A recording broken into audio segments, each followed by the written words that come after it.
Hello everyone. किसी भी परिवार में जो एक महिला है वो एक पिलर की तरह, एक स्तंभ की तरह होती है, तो उसकी हेल्थ के बारे में बात करना बहुत ज़रूरी है। और कैंसर एक ऐसा शब्द है जिसको सुनते ही दिल कांप उठता है।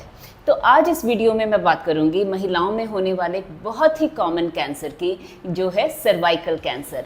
सर्विक्स यानी जो यूट्रस का माउथ होता है, जो बच्चेदानी का मुंह होता है, उसे हम सर्विक्स कहते हैं। इसके बारे में बात करनी इसलिए बहुत ज़रूरी है क्योंकि ये महिलाओं में होने वाला सेकंड कॉमनेस्ट कैंसर है। After breast cancer, cervical cancer is the second commonest cancer और ये एक जानलेवा कैंसर है। तो इसके बारे में आपको कंप्लीट इन्फॉर्मेशन देने के लिए इस वीडियो को मैं दो पार्ट्स में कवर करूँगी। तो I request all of you to go through both these videos ताकि आपको इसके बारे में जो एक ज़रूरी जानकारी आपको चाहिए वो आपको मिल सके। और इसे ज़्यादा इंटरेस्टिंग बनाने के लिए इसे हम क्वेश्चन आंसर फॉर्म में करेंगे so that it is easier for you to understand.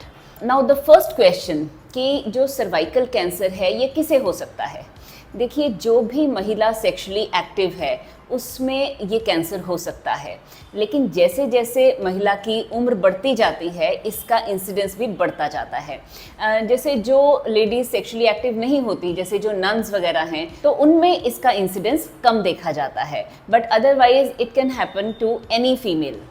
Next question, कौन सी महिलाओं में ये ज़्यादा देखने में मिलता है। देखिए, कुछ एक रिस्क फैक्टर्स होते हैं जो कि अगर किसी महिला में हैं तो उनमें इसका इंसिडेंस ज़्यादा पाया जाता है। जैसे जिन महिलाओं की अर्ली एज में सेक्सुअल एक्टिविटी शुरू हो जाती है, यानी कि अर्ली एज एट मैरिज, या जिनकी मल्टीपल डिलीवरीज होती हैं, या जिनके मल्टीपल सेक्स पार्टनर्स हैं और they have unprotected sexual intercourse, then the next thing is कि अगर कोई महिला इम्यूनो कॉम्प्रोमाइज्ड है, यानी कि उसकी जो इम्यूनिटी है वो वीक है, जैसे अगर सपोज HIV इन्फेक्शन हो या ट्यूबरकुलोसिस हो, कोई भी ऐसी कंडीशन जिसमें बॉडी का इम्यून लेवल डाउन चला जाता है, तो ये सब रिस्क फैक्टर्स रहते हैं कि जो कि एक महिला में सर्वाइकल कैंसर का रिस्क बढ़ा सकते हैं। नाउ नेक्स्ट क्वेश्चन, ये कैंसर होता कैसे है। देखिए, इस कैंसर का कारण है एक वायरस जिसे हम कहते हैं ह्यूमन पेपिलोमा वायरस, यानी कि HPV। HPV के 100 से ज़्यादा स्ट्रेन्स होते हैं, लेकिन कुछ एक स्ट्रेन्स हैं जो ज़्यादा रिस्पॉन्सिबल होते हैं सर्वाइकल कैंसर कॉज करने में। इनमें से HPV number 16 and 18 that is responsible for causing more than 80% of the cases of cancer cervix। इसके बाद जो HPV 6 and 11 है वो करता है जेनिटल वॉर्ट्स, जो कि एक तरह की सेक्सुअली ट्रांसमिटेड डिजीज़ है। इसके अलावा और भी कुछ एक स्ट्रेन्स रहते हैं HPV के जिससे कि सर्वाइकल कैंसर होने की संभावना बढ़ जाती है। देखिए, जो HPV वायरस है ये सिर्फ सर्वाइकल कैंसर ही कॉज नहीं करता है, ये करता है फीमेल्स में यानी औरतों में vaginal cancer, anal cancer, throat यानी कि गले का कैंसर और जेनिटल वॉर्ट्स, और बॉयज़ में भी ये phenyl cancer, throat cancer, oral cancer in सब का कारण बन सकता है। अगर किसी महिला को सर्वाइकल कैंसर हो जाए तो उसके क्या लक्षण हो सकते हैं। देखिए, ऐसी महिलाओं में आमतौर पे जो प्रॉब्लम्स आती हैं वो होती है कि एक तो उसमें फाउल स्मेलिंग डिस्चार्ज ये होना शुरू हो जाता है।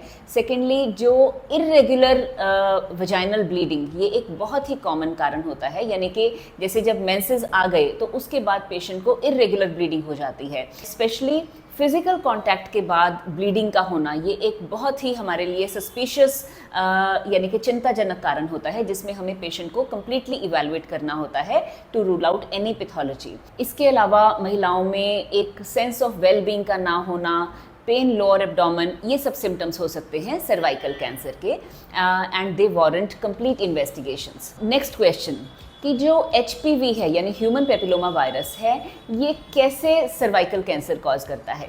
देखिए, जब ये वायरस हमारी बॉडी में एंटर होता है तो ये सर्वाइकल सेल्स में एंटर हो जाता है और ये उसमें चेंजेस लाने शुरू कर देता है। तो पहले उसमें प्री कैंसरस चेंजेस आते हैं, यानी कि फुल ब्लोन कैंसर से पहले के चेंजेस, उसके बाद धीरे धीरे वो कैंसर बन जाता है। आमतौर पे जब ह्यूमन पेपिलोमा वायरस बॉडी में एंटर होता है तो हमारा जो बॉडी का इम्यून सिस्टम है वो उसको कुछ समय में क्लियर कर देता है। लेकिन अगर पेशेंट इम्यूनो कॉम्प्रोमाइज्ड है, यानी कि अगर उसकी इम्यूनिटी लो है, वो किसी और तरह के इन्फेक्शन से ऑलरेडी पीड़ित है, तो ऐसे में जो बॉडी है वो HPV इन्फेक्शन को क्लियर नहीं कर पाती है और वो सर्वाइकल कैंसर में स्टे करके उन सेल्स में pre cancerous and then cancerous changes लाना शुरू कर देता है। ना इसमें जो सबसे इम्पॉर्टेंट बात है समझने वाली वो ये है कि प्री कैंसर से कैंसर में चेंज होने में अराउंड 10 से 20 साल का समय लग जाता है और इस दौरान अगर हम किसी तरीके से उन चेंजेस को डिटेक्ट कर लेते हैं तो ऐसे में हम उसको जो सर्वाइकल कैंसर को बहुत इफेक्टिव तरीके से ट्रीट कर सकते हैं। सर्वाइकल कैंसर से रिलेटेड दो इम्पॉर्टेंट एस्पेक्ट्स हैं। पहला तो है कि हम इससे कैसे बच सकते हैं, यानी कि प्रिवेंशन, और सेकंड इम्पॉर्टेंट पार्ट है कि इसे हम अर्ली कैसे डिटेक्ट कर सकते हैं। तो आज के इस वीडियो में मैं बात करूंगी कि हम इससे प्रिवेंट कैसे कर सकते हैं। प्रिवेंशन में देखिए सबसे ज़्यादा जो एक पॉजिटिव बात किसी कैंसर में हो सकती है वो है सर्वाइकल कैंसर में, कि सर्वाइकल कैंसर के लिए एक बहुत ही safe and effective vaccine available है, जिसे कि अगर हम राइट टाइम पर गर्ल्स और बॉयज़ को दें तो उनमें HPV से होने वाले कैंसर से काफ़ी हद तक बचा जा सकता है। वैक्सीन अगर हम समझे तो जैसे देखिए जब बच्चा पैदा होता है तो जैसे जैसे वो बड़ा होता है तो हम उसे तरह तरह की वैक्सीन्स देते हैं, जैसे DPT, BCG, पोलियो, ताकि उन बीमारियों से उस बच्चे को बचाया जा सके। ऐसे ही कैंसर से बचने के लिए अब एक वैक्सीन अवेलेबल है, जिसे कि अगर हम अर्ली एज में लेते हैं तो उसमें जो कैंसर के अगेंस्ट जो इफेक्टिवनेस है उसकी बहुत ज़्यादा बढ़ जाती है। तो जो ये वैक्सीन है ये कैसे काम करती है? देखिए कोई भी वैक्सीन जब हम अपनी बॉडी में इंट्रोड्यूस करते हैं तो उस वैक्सीन में उस बीमारी के वायरस या बैक्टीरिया का वीकेंड फॉर्म होता है। तो ऐसे ही HPV वैक्सीन में वायरस लाइक पार्टिकल्स होते हैं जो कि जब बॉडी में इंट्रोड्यूस होते हैं तो ये हमारे इम्यून सिस्टम को एक्टिवेट कर देते हैं और हमारे अंदर एंटीबॉडीज़ बननी शुरू हो जाती हैं। तो इन फ्यूचर जब भी हमारी बॉडी में HPV एंटर होता है तो ये जो एंटीबॉडीज़ हैं ये उस वायरस को अटैक करके डिस्ट्रॉय कर देती हैं और हमें वो इन्फेक्शन नहीं होता है। वैक्सीन से रिलेटेड एक मैंने वीडियो भी बनाया है, तो आप वो भी चेक कर सकते हैं। तो नेक्स्ट क्वेश्चन, ये वैक्सीन हम किस उम्र से दे सकते हैं? तो देखिए सबसे पहले as in any other vaccine अगर हम उस वैक्सीन को अर्ली एज में देते हैं, यानी कि जब बॉडी का एक्सपोजर उस वायरस को या बैक्टीरिया को नहीं हुआ है, तो उस समय पर वैक्सीन की एफिकेसी मैक्सिमम होती है। तो जो ये HPV वैक्सीन है इसे हम गर्ल्स में दे सकते हैं after 9 years of age and till 14 years of age, यानी कि 9 से 14 साल तक इस वैक्सीन की 2 डोजेस होती हैं जो कि हम देते हैं 0 and 6 मंथ्स पे। आफ्टर 14 ईयर्स आपने 3 डोजेज लेनी है जो कि हम देते हैं पहले 0 and then 2 months and 6 months. तो जैसे मैं बार बार इस चीज़ पे एम्फेसिस दे रही हूँ कि इस वैक्सीन को अगर आप आफ्टर 9 ईयर्स लेते हैं, यानी कि जितना अर्ली एज में लेते हैं, कि एफिकेसी मोर देन 90% होती है to protect you against cervical cancer. लेकिन अदरवाइज इस वैक्सीन को आप 26 ईयर्स तक ले सकते हैं और otherwise you discuss it with your doctor and you can take it up to 45 years. ये वैक्सीन कितने तरह की है? देखिए ये वैक्सीन बेसिकली अभी तक 3 टाइप्स की है। एक है बाइवेलेंट जो कि सिर्फ 2 स्ट्रेन्स कवर करती है HPV के, 16 and 18। Then next is tetravalent जो 4 स्ट्रेन्स कवर करती है, 6, 11, 16 एंड 18। एंड नेक्स्ट इज अब जो लेटेस्ट वैक्सीन आई है वो है नॉनावेलेंट जो कि HPV के 9 स्ट्रेन्स कवर करती है।